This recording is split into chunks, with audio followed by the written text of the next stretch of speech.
Safety wall theory को book में किसने लिख दिया? लाला लाजपत। लेकिन ये सिद्धांत किसका था? 26 नवंबर को संविधान बन गया।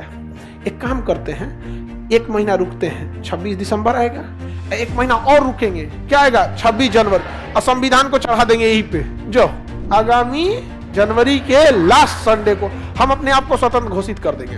अब भारत के लोग कहे कि ये दिन हम स्वतंत्रता मनाए कि जो मनाते आ रहे हैं उसको मनाए? कंफ्यूजन हो गया।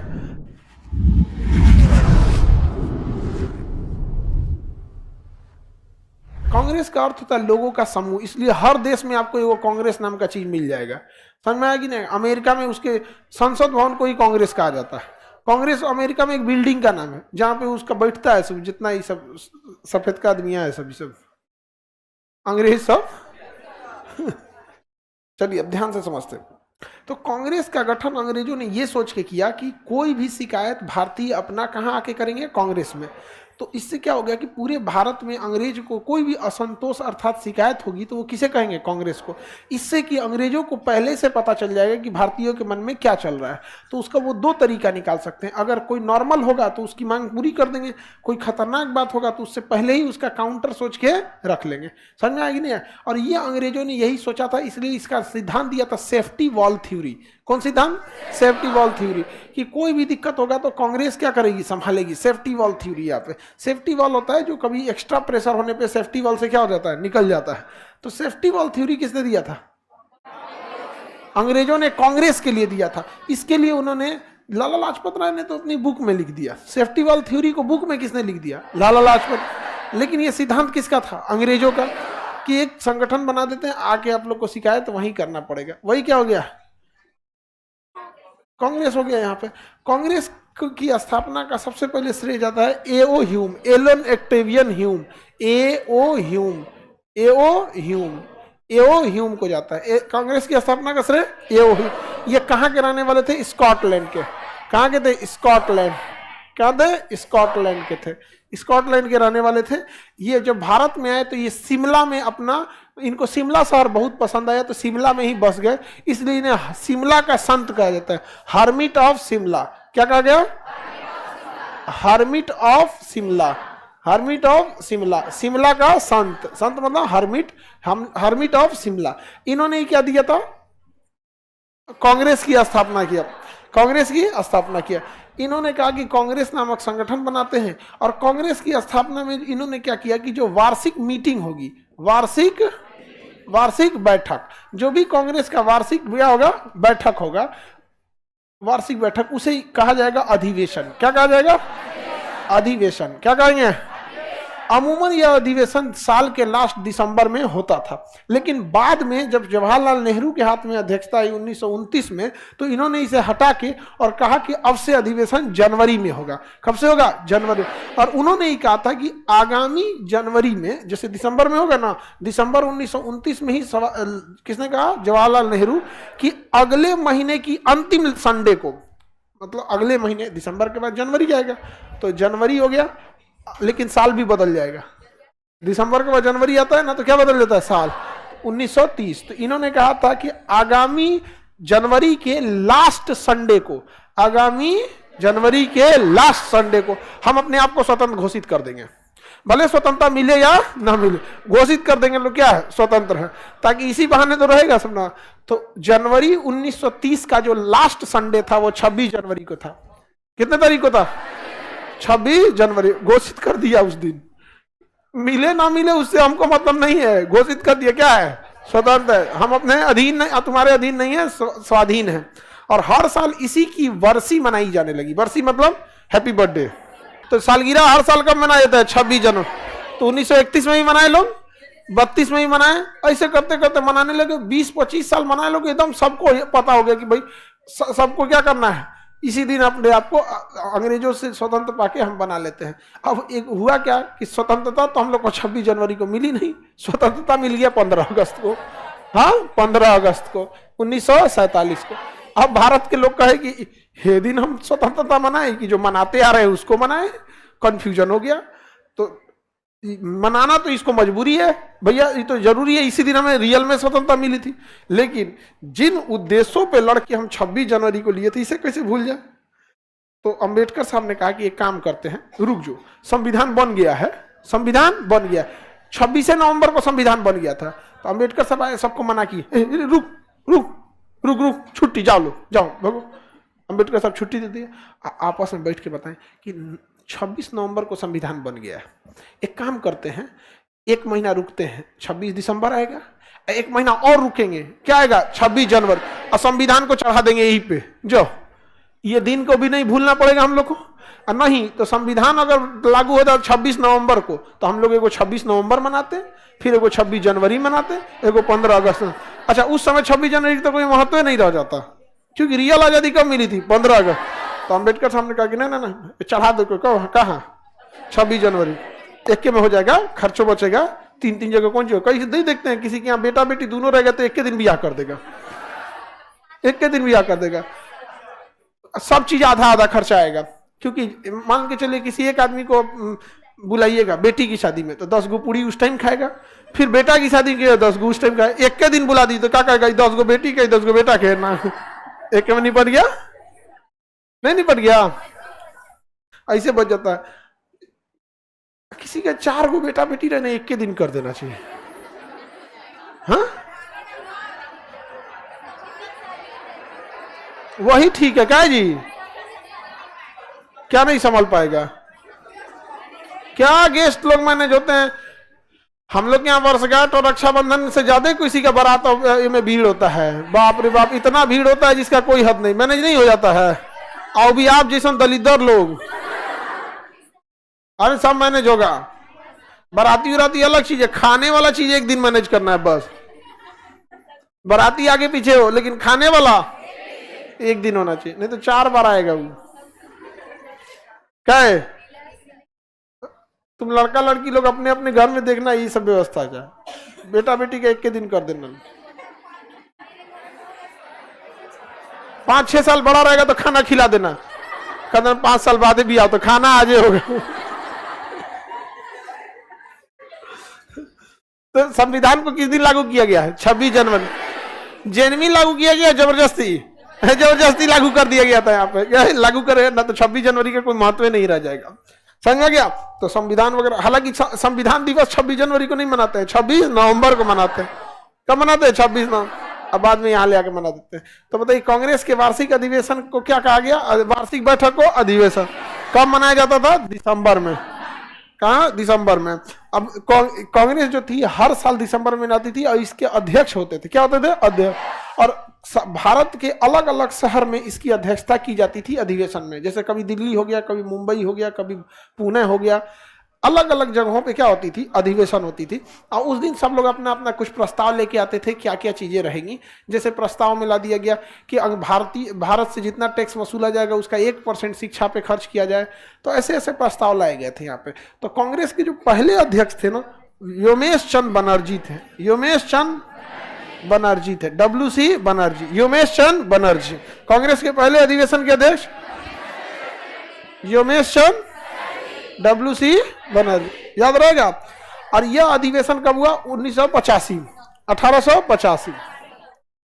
यहां लिखे कि कहां लिखे, कांग्रेस में यहीं लिखते हैं 1885। तो कांग्रेस की स्थापना कब हुई, 1885, 1885 में हुई। उस समय बताइए कांग्रेस की स्थापना किसने किया, उस समय भारत का गवर्नर जनरल तो कैनिंग तो रहेगा नहीं, कैनिंग तो 1857 में था। उस समय कोई और होगा, डफरीन था। कौन था,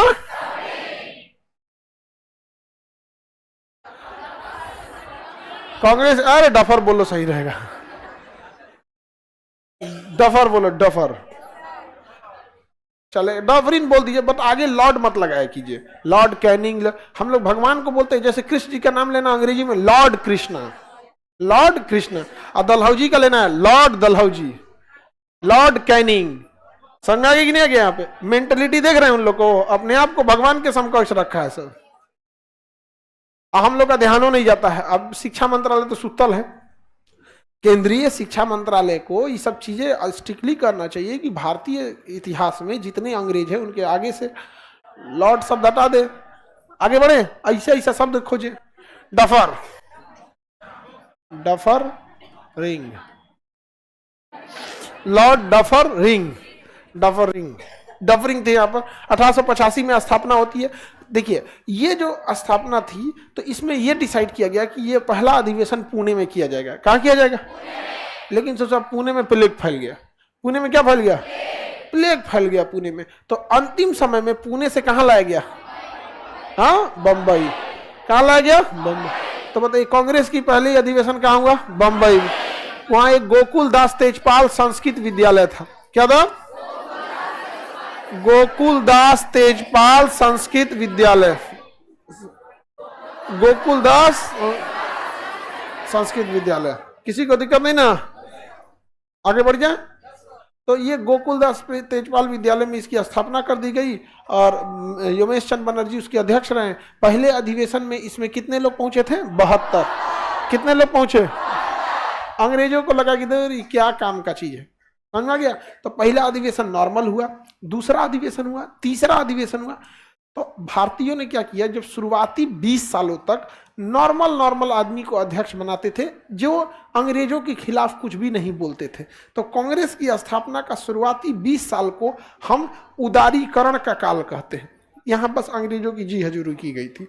जो मांग भी रखा गया था तो नॉर्मल मांग रखा गया था कि रेलवे स्टेशनों पर पानी की व्यवस्था की जाए, सफाई पर ध्यान दिया जाए, यही सब मांग रखा गया था, समझा। लेकिन 1885 में तो स्थापना हो जाती है कांग्रेस की, और 1905, 20 साल हो गया। 1905 कितना साल हो गया? 20 साल। इस 20 साल में भारतीयों ने अंग्रेजों से कुछ नहीं मांगा। इसलिए बाल गंगाधर तिलक ने इसे कहा है कि राजनीतिक भिक्षा का काल है। इस समय हम लोग केवल राजनीति के मामले में भिक्षाटन करते थे, भीख मांगते थे अंग्रेजों से। और 1905 आते आते कांग्रेस संगठन, जबकि ये बहुत बेहतर डिसीजन था, शुरुआत में कोई गरम दल का व्यक्ति नहीं गया, न तो अंग्रेज शुरुआतें भंग कर देते थे कांग्रेस को। 20 साल अगर कोई संगठन चल जाता है तो उसे भंग करना लगभग नामुमकिन हो जाता है। तो अब देखिए शुरुआत में जब 20 साल तक ये हो गया तो कांग्रेस अपनी जड़ें जमा ली रही थी। अब क्या हुआ, कांग्रेस के अधिवेशन में 10-10 हजार लोग आते थे। 10-10 हजार लोग आते थे, हर जिला से 4-5 आदमी जाता था। वहां की हर एक समस्याओं को लेकर लोग कांग्रेस में पहुंचते थे। अब अंग्रेजों को लग गया कि भाई साहब ये तो हमसे बहुत बड़ी भूल हो गई, ये तो गया काम से। यहाँ पे हम अंग्रेज यहाँ बनाए थे सेफ्टी वॉल की तरह, ये तो संगठन का काम कर लिया सब इसमें। और इसमें इस कांग्रेस अधिवेशन में जितने लोग जो आते थे और जो क्रांतिकारी विचार को रखते थे, सॉलिड मांग रखते थे, वो बंगाल से आते थे। सब बंगाली आता था, दिमाग का तेज बंगाली जो होता है ना, महीन दिमाग का होता है। ये नहीं कि लड़ाई झगड़ा ये सब नहीं, एकदम सॉलिड दिमाग लगाएगा। अंग्रेज परेशान हो गए सब, यार ये तो हमने गड़बड़ कर दिया यहाँ पे। और ना तो कांग्रेस मंच हो गया, पहले क्या था उनकी विचारधारा उन्हीं के पास रह जाती थी, अभी कांग्रेस के मंच पे आके ऐसे भाषण दिया जाता था और हर जिला से लोग आए रहते थे, वो फिर अपने जगह जाके उस बात को पहुंचाते थे। अब अंग्रेजों ने कहा कि यार ये तो हमारे सामने दो गो समस्या है, एगो कांग्रेस को भी खत्म करना है, और साथ साथ बंगाल को भी खत्म करना है। तो अंग्रेजों ने सोचा कि पहले किसे खत्म किया जाए, तो उन्होंने सोचा पहले बंगाल को खत्म करते हैं। तो 1905 में अंग्रेजों ने बंगाल का विभाजन कर दिया। बंगाल का क्या कर दिया? विभाजन। इतना बड़ा बंगाल को 2 हिस्से में बांट दिया, पश्चिम बंगाल और पूर्वी बंगाल, 2 भाग में। अच्छा, बांटा क्यों था? तो उन्होंने कहा कि इतने बड़े बंगाल को संभालने में दिक्कत होती है, इसलिए 2 भाग में बांट देते हैं। स्टेट छोटे रहेंगे तो एडमिनिस्ट्रेशन आसान होगा। जबकि मुख्य कारण ये था कि हिंदू और मुसलमान को लड़ाना, ताकि राष्ट्रीय चेतना भंग हो सके, राष्ट्रीय महत्व को भंग किया जा सके। अंग्रेजों ने इसके लिए क्या किया? बंगाल विभाजन कर दिया। क्या किया? बंगाल। तब कांग्रेस के अंदर यह मांग उठने लगी कि कांग्रेस को कहिए कि बंगाल विभाजन रद्द करे। तो कांग्रेस ने प्रस्ताव पारित किया कि बंग भंग, जो बंगाल का भंग किए हो ना, बंग भंग आंदोलन, बंगाल का विभाजन भंग करो। और बंग भंग आंदोलन किया गया। अंग्रेजों ने कहा कि भाई साहब तो बंगाली बड़ी खतरनाक है, वो